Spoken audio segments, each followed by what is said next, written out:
दोस्तों नमस्कार। बंगाल को लेकर बहुत बड़ी खबर आ रही है और खबर यह है कि अमित शाह दिल्ली में एक बहुत अहम बैठक करने जा रहे हैं जिसमें बंगाल के नेता शामिल होंगे और बंगाल के खास तौर पे भारतीय जनता पार्टी के वरिष्ठ नेताओं को इस बैठक में बुलाया गया है।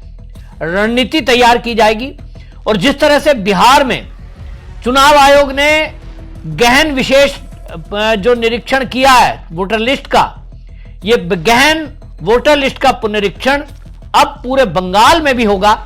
और बंगाल को लेकर पहले से ही भारतीय जनता पार्टी के शुवेंदु अधिकारी ये दावा कर चुके हैं कि अगर पूरे बिहार में जिस तरह से 65 लाख फर्जी वोटर निकले हैं, अगर ये बंगाल में ठीक से करा दिया गया तो 1 करोड़ से अधिक इसमें फर्जी वोटर निकलेंगे।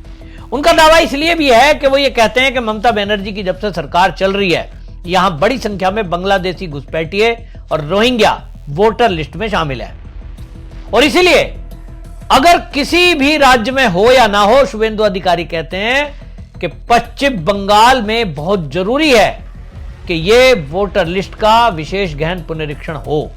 लेकिन इसको लेकर शुवेंदु अधिकारी ने एक आशंका जताई और उन्होंने यह कहा कि यहां जो गहन पुनरीक्षण होगा, बिहार में जिस तरह से इस समय एनडीए की सरकार है तो शासन प्रशासन पुलिस की मदद मिली, लेकिन वो कहते हैं कि बंगाल में यह संभव नहीं है। बंगाल में सरकारी कर्मचारी दबाव में है, पुलिस दबाव में काम करती है और पुलिस पर तो यह भी आरोप लगाती है बीजेपी कि वो तो टीएमसी के कार्यकर्ताओं की तरह काम करती है। ऐसे में शुवेंदु अधिकारी ने केंद्र से यह मांग की चुनाव आयोग से कि यहां केंद्रीय फोर्स लगाई जाए। दूसरा, उन्होंने यह भी मांग की थी कि 50% कर्मचारी जो इस काम में लगे वो केंद्र के हों, क्योंकि राज्य सरकार से कोई उम्मीद नहीं है कि वो निष्पक्ष तौर पर यह करा पाएगी।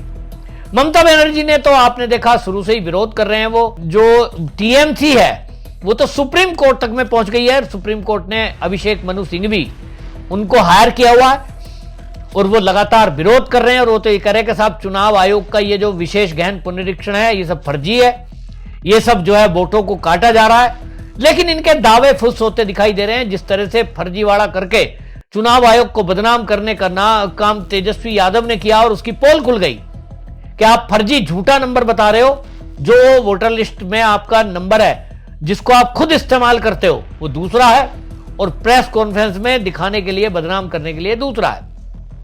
महुआ मोइत्रा इसको लेकर के सदन में भी विरोध कर चुकी है और वो सुप्रीम कोर्ट में उनकी तरफ से वकील प्रस्तुत है।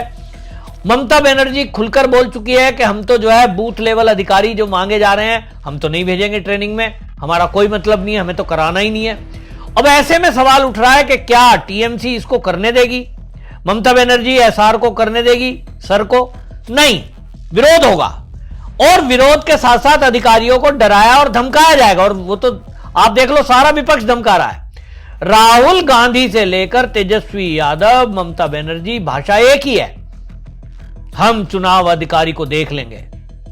तो भाई चुनाव के अधिकारियों को आप डराओगे धमकाओगे वो काम कैसे करेंगे? और इसीलिए यह बैठक अहम हो जाती है जो दिल्ली में होने की खबर है कि अमित शाह ने बंगाल के कार्यकर्ताओं को यानी अधिकारियों को बुलाया है।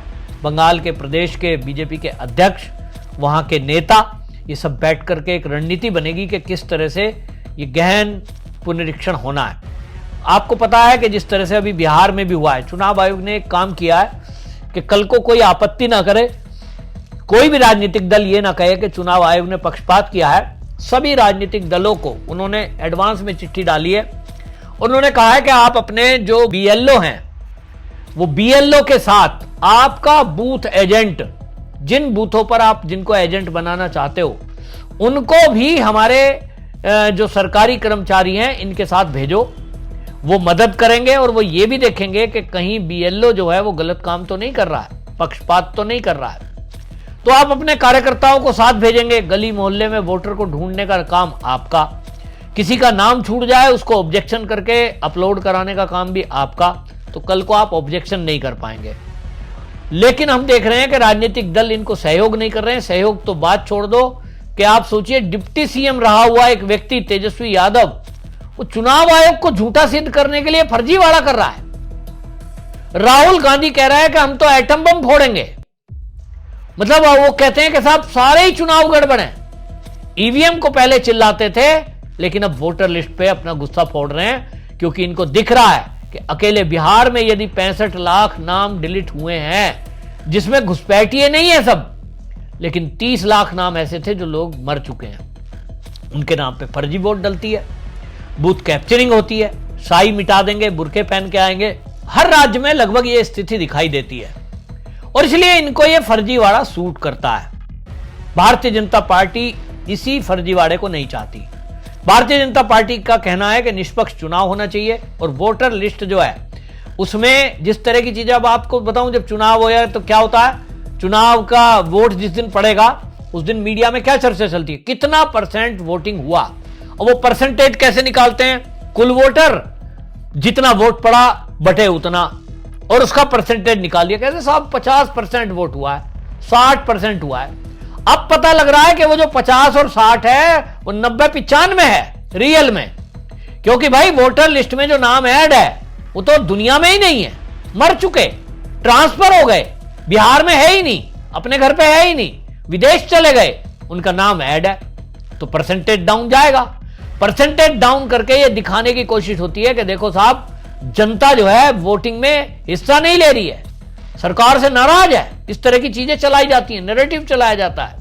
लेकिन अब जब ये वोटर लिस्ट का गहन पुनरीक्षण हो रहा है, तो अब की बार आप बिहार में देखेंगे कि अब वोटर में आप जब वोट पड़ेगा ना, वो परसेंटेज जाएगा 80, 85, 90 ऐसा जाएगा, क्योंकि अब जो लिस्ट बनी है लेटेस्ट, वो ये लिस्ट है जो आज बिहार में रह रहा है। यही बंगाल में है, बंगाल में भी इनको यही चिंता है कि एक तो वोट परसेंटेज ज्यादा आएगा तो नैरेटिव नहीं चला पाएंगे, नंबर 2 फर्जी वोट कम हो जाएगा, उसको नहीं चला पाएंगे, और इसलिए इन्होंने ये तय कर रखा है कि सरकार तो तुम्हारी बनेगी नहीं, और इसलिए क्या करो, चुनाव आयोग पर सवाल उठाओ। अब आप सोचिए, शुभेंदु अधिकारी 1 करोड़ की बात कर रहे हैं, मैं ज्यादा कह रहा हूं, क्योंकि अगर बिहार में 65 लाख फर्जी वोटर पकड़ा गया है, नाम ऐड थे, मैं कहता हूं ये 1.5 से 2 करोड़ होंगे। बंगाल के अंदर तो इतनी अंधेरगर्दी है, और सबसे ज्यादा बांग्लादेशी घुसपैठिया अगर कहीं है, रोहिंग्या है, तो वो पश्चिम बंगाल में है, ज्यादातर ये वोटर लिस्ट में शामिल है, और इसीलिए ये मुद्दा अहम हो जाता है, बहुत सेंसिटिव मामला है। और जिस तरह से चुनाव आयोग के बारे में बोला जा रहा है, कोई डाउट नहीं है कि अधिकारियों पे हमले कर दें अगर इनकी मर्जी नहीं चली तो, और इसलिए मुझे नहीं लगता है, बंगाल में बड़ा मुश्किल काम है, जब तक वहां राष्ट्रपति शासन नहीं लगेगा, चुनाव की कोई प्रक्रिया मुझे नहीं लगता है कि बंगाल में ठीक से हो पाएगी। मेरी अपनी राय है, मुझे लगता है कि नहीं हो पाएगी, लेकिन आप बताइए आपको क्या लगता है। मैं हमेशा से एक बात कहता रहा हूं कि राष्ट्रपति शासन लगाओ, फिर चुनाव करवाओ, और वो भी केंद्रीय सुरक्षा बलों की मौजूदगी में, बूथ के अंदर भी वो हो, गली मोहल्ले में भी पहरा लगे, तब जाके वोट प्रतिशत बढ़ेगा बंगाल में। लेकिन लोग कहते हैं नहीं जी, केंद्र की अपनी मजबूरी है, लोग सुप्रीम कोर्ट पहुंच जाएंगे, राष्ट्रपति शासन लगा दिया, उसके लिए कोई कारण होना चाहिए। इतनी हिंसा हुई है बंगाल में, क्या वो कारण पर्याप्त नहीं है? बहरहाल अभी देखना होगा क्या होता है, लेकिन फिलहाल ममता बनर्जी अगर सपोर्ट करेंगी, वहां कोई बदतमीजी और हिंसा नहीं हुई तो ठीक है, वरना तो मुझे लगता है केंद्र के पास एक ही रास्ता बचता है, और वो है राष्ट्रपति शासन। तो अब देखना होगा कि बंगाल के अंदर जो चुनाव आयोग ने घोषणा की है विशेष गहन पुनरीक्षण वोटर लिस्ट का, वो यूं ही हो पाता है या राष्ट्रपति शासन लगाने के बाद होगा। आपको क्या लगता है? आप अपनी राय जरूर कमेंट में लिखें, वीडियो शेयर करें। वंदे मातरम।